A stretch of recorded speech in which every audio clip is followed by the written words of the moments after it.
This is Notepad. I'm your host, Ibrahim Sani. Very recently, we have been speaking to a lot of tech and also productivity managers and companies.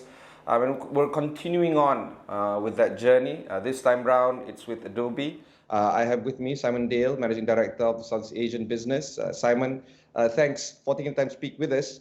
I just want to let you know, I am a hardcore user. I have Premiere Pro, I have Photoshop, I have all the other stuff. Oh, wow. From professional account to personal account, I'm paying subscription. Awesome. And the reason is because it works. That's the whole idea. Yeah. That's the whole point. And of course, I would like it to be free, but not everything can be free. And I used to, and this is me going on a very public acknowledgement. I used to rip off Photoshop for free when I was in university, but I can't do that anymore, I suppose. But that's the idea, right? People like it so much to a point where they just use the pirated stuff. But now I think all of us are earning an income, and therefore we can actually buy the real goods. That's the whole idea. But the issue now is that personalization is important. We're looking at how your company can personalize it a little bit more and see how this affects user experience better. Not every size fits all, and perhaps we can talk a little bit more on that. Simon. Sure, Ibrahim, and thank you for the opportunity to be here today, and thank you for being a user of Adobe solutions. Yes, so Adobe's well known for the creative tools, but we also help a lot of brands across the world manage their digital customer experience, as you've mentioned, and today it's a really hot topic, particularly personalizing that experience. I think the issue is on how you want to grow your business in Southeast Asia. Do you feel that consumers here are a little bit different from other markets? Well, we've studied the consumers and the marketers across Asia Pacific. We published a study last year which had marketers and consumers in equal proportion across Asia. And we found that there are differences in this part of the world and also demographic differences, changes in behaviors that are more permanent. You would think that everybody moves the same way, but not. Certain more older individuals who experienced digital for the first time last year have moved in that direction more permanently than you would have expected, right? And a lot of brands have found people engaging with them in different ways. The one thing that came out very strongly in all of this is that the brands that really think about how they engage with their consumers get a better response, and the consumers themselves engage better with brands who think about that message like care. And then the word around this is empathy. It's all about really building an understanding into that. And it is what is the foundation of personalization. I think one thing we need to talk about is customer connection. And I think a lot of countries in Southeast Asia has been having this big push towards digital economy. How do you feel about digital economy running on customer connection? Well, I think the great thing about digital is that you can reach your customer wherever they are, and even in foreign markets if you're a domestic player, right? So it gives you a certain amount of scale. And the great thing about the digital shift in the past 18 months in particular is that so many more people have got used to engaging through these digital channels and connecting with brands. And the brands are investing in those digital channels. And what we're seeing is that once you've got your channel, then it's about, first of all, the message, as I've talked about, being empathetic, but also then how do you really understand the different customer behavior in those channels and respond to that? How do you measure how different consumers pass through your different channels? What do they do? How do they convert to buying your product or service? And then what can you do to identify groups of those customers and treat them slightly differently? Maybe it's a demographic segment, or maybe it's a geographic one, something like that. And the use of this information that comes from these digital channels helps brands to really tailor their offerings and come back to being very personalized. All right. Simon, we'll go for a short break. When we come back, we'll talk about the suite of products that Adobe has.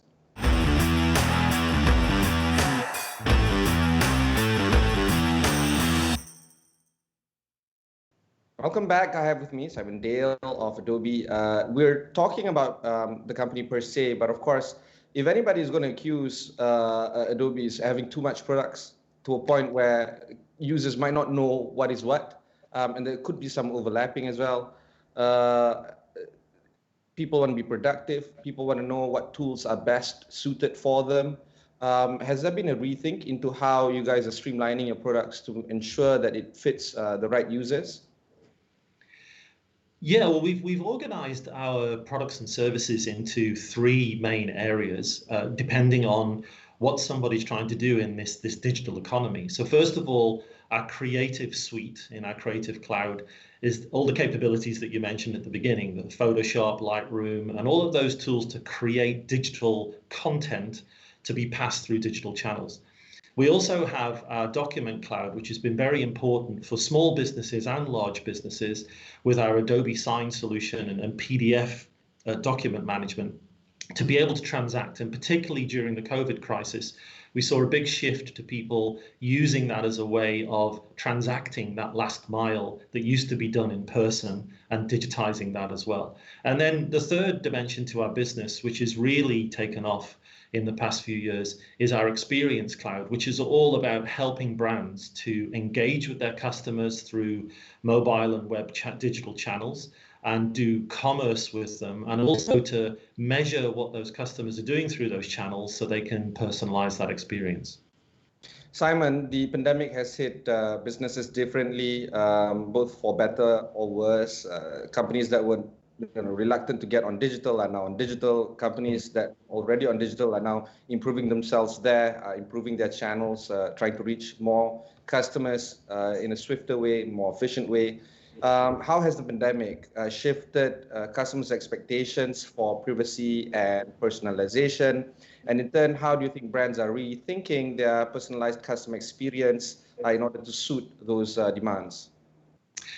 Well, we at Adobe, we take pride in privacy by design in our solutions because we are a business that serves consumers and small businesses. So we've had to take data privacy and security and governance very seriously.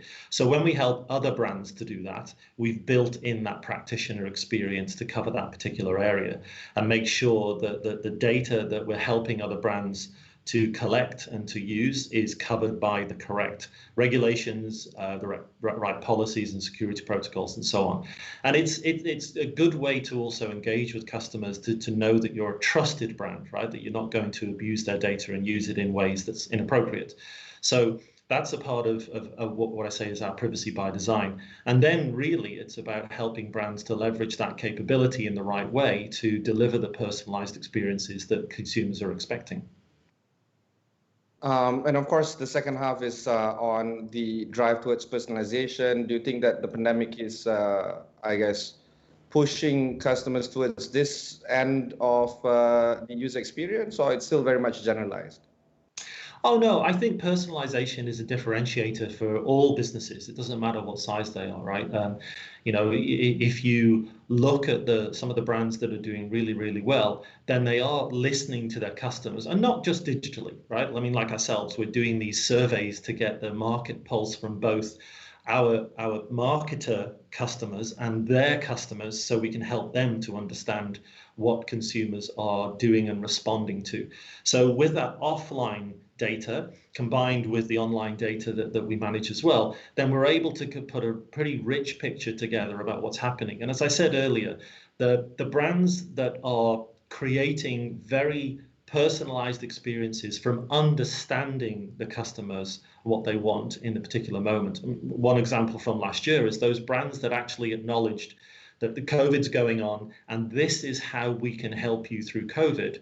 We're actually getting very, very good engagement with their products and services. So it seems like there's a delicate balance between trying to understand more about the customer and ensuring that data privacy is maintained. And this has led to a big debate. And of course, one of the bigger, more famous debate is between Facebook and Apple. Very recently, in fact, I think this week, if I'm not mistaken, Apple has pushed out their latest iOS, asking apps not to track This has impacted Facebook and their plethora of apps, including WhatsApp and Instagram. And of course, I know you can't comment on those two guys, but let's talk more about how brands can learn more from their customers while not breaching data privacy laws, or at least not being creepy, I guess, following me across all the apps and what I do on my phone. Yeah, well, I think it's in this new world, this world of cookies, right? So cookies were the little technical things that people used to track or use to track people across the web, and that's what's been impacted by these changes. And it requires people to rethink about how they capture data and use data on their customers. And of course, we've just talked about the security and governance aspects, but there's a shift very much to building data from, as I said, the interactions with customers that you do. And people had a lot of data. If you were a bank, for example, you already had a lot of data about your customer, but you only had that data when the customer really engaged with you through your traditional channels, whether they went into a branch, did a transaction. Now a lot of banking has moved online, so you've got more opportunity to capture the same data, just in a different channel. It happens to be online. But it's your data, right? It's the data that the bank can use to improve the products and services to a group of customers. And it's not that different from having someone in a physical bank branch observing what customers are doing when they come in and what they might look at and so on, versus what they're doing on the digital channels. But it's then how you use that. If you're using it to ethically really improve your products and service to your customer, then you're within the boundaries, you're using it in a proper governed way inside your organization, then that's a benefit for your customers and for your business itself. And with that in mind, do you think that this is going to be a permanent way of moving forward on how brands are going to, I don't know, restructure themselves or think about how to serve their customers better? Oh, it is. It's very much a big trend to what the industry is calling first-party data, right? Which is enriching your own data set for your own use in improving your business and improving how you serve your customers. And so we're looking at a lot of customers and ourselves, right? Building a customer data platform and using that to aggregate all the different kinds of data, because it's not as simple as it used to be 10, 15 years ago, when the only data you had was in traditional databases and it was very easy to manage. These days, there's different kinds of data from these channels, and you want to look at it in different ways. There's a far greater need to do different kinds of more advanced analysis on this information and use that to improve your business decisions and also what you're doing with your customers. So we see that, and it's very much about not just building the technical infrastructure, but a big focus for us is helping our customers to build the soft skills on how can you understand what data is important, particularly when is it important, and then what do you do with the insights that you get from analyzing that. Fantastic. One more break, Simon. When we come back, we'll talk more about Adobe as the company itself. We'll be right back after these messages.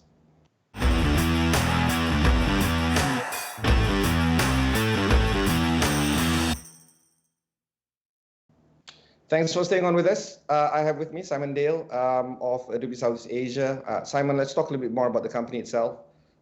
In this digital economy, everybody knows that a stronger ecosystem with a more robust participants within the ecosystem would mean everyone benefit. But at the same time, you guys are functioning in a frenemy kind of situation, and there's a lot of competitions coming in.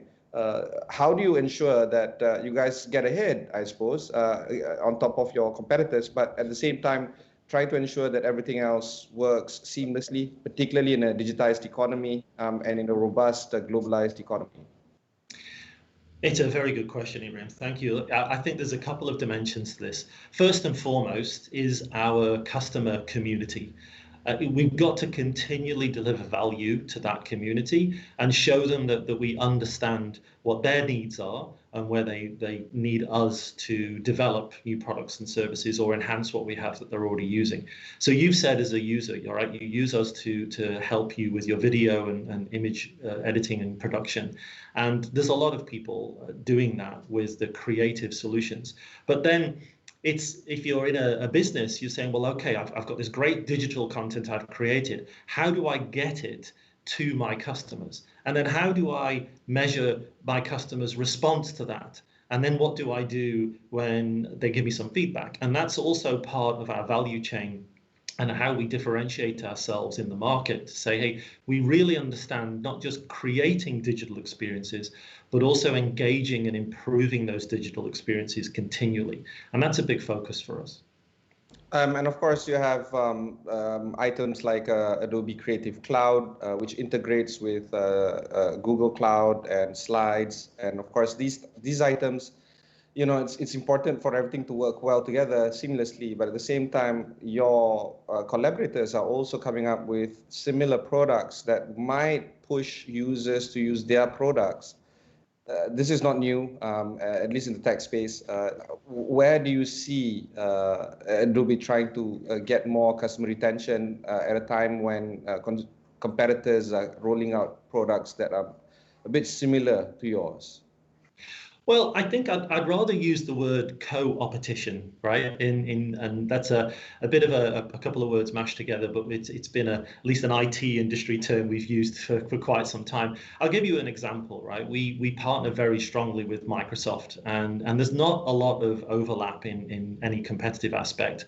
A little bit, but mostly we found clear area where we can team. And one example I give you, I mentioned Adobe Sign earlier, for example, and with the shift to remote working, Microsoft Teams is being used more and more, and a lot of companies are using Microsoft Teams to do business transactions. Now, if you're discussing a contract or insurance or something through that medium, when you finish the conversation, you need to have somebody sign something. So we've built Adobe Sign into that virtual world so they can do the transaction and finish the job instead of having to go offline. It's that kind of partnering that we see bringing joint value to our customers and our joint ecosystem. And it's that kind of smart working with these other big players in the industry on joint value propositions, which is really helping us all to benefit from this shift more and more to the digital economy. Fantastic. Simon, Adobe is a pioneer in consumer computing, desktop publishing, PDF. You guys did it. But then there's that flash, untimely demise that all of us were mourning globally together. But at the same time, it is a stark reminder that everything is revolving right now. What is in store for Adobe in the next, I don't know, 10 years, 20 years? What are you guys up to? Well, I don't see this shift to digital ending, right? There was before COVID, I think people would have a business strategy and they would have a digital strategy. Today, they have a strategy and digital is a non-negotiable part of that. And I think that is not going to change. It's not going to go backwards. Everybody now needs more and more digital. The opportunity for us at Adobe is to help customers understand what that means. Adobe itself in the past 10 years has gone through its own digital transformation. It's a very powerful story that before I joined Adobe, I studied as a case study in transformation. And I was very pleased when I came in to really understand how Adobe did that. And over the past 10 years, we've become the second largest software company in the world, thanks to that transformation and our leaning in to doing digital customer experience. So whilst everybody else is getting started on this and at different levels of the journey, we have a lot of practitioner experience to share, as well as some of the solutions we've built to help other people do it in a shorter time than we did.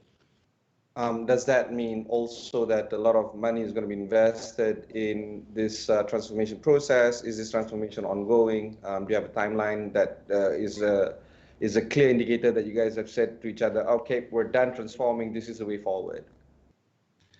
Oh, I think we're not saying we're done in any area at all. Transformation, particularly in business transformation, right? In this world where you've not just got incumbents competing with you, but you've got upstarts, like say for example in Southeast Asia with the new digital banking licenses, right? The incumbent banks are going, hey, right, we need to get our act together and move quickly. So I don't think anything's ever going to be finished, but what we're focused on, and particularly with our own transformation experience, is how can we help businesses of all sizes have quick wins, right? What can they do first? What will have an impact? and what will then get the organization to see the value of moving into digital more quickly. That's really our focus. This isn't something which is a massive thing that's going to take years. We really want to engage with our customers in saying, we can deliver value. These are the discrete areas where we have impact. And then you can go and expand things and move more things across into different areas of the business. That's fantastic. That's a fantastic way to end, actually. Simon, I can't wait to get you in my studio in KL when all this is over. But until then, stay safe, stay healthy, stay away from people, I suppose. Oh, but then again, you are vaccinated, so I guess you can meet people. Yes. Right, thank you very much. I look forward. KL was my very last trip last year before COVID hit. I'd love to come back. When was that? 2019 or you entered 2020? It was Chinese New Year last year, just before everything locked down. Right. All right. Okay. Until then, thanks very much. You have been watching Notepad. If you missed any part of this interview, just head on to astroawani.com, look for Notepad or look for Adobe, and you can find a lot of interviews like this there. Until then, thanks very much for watching and enjoy your weekend.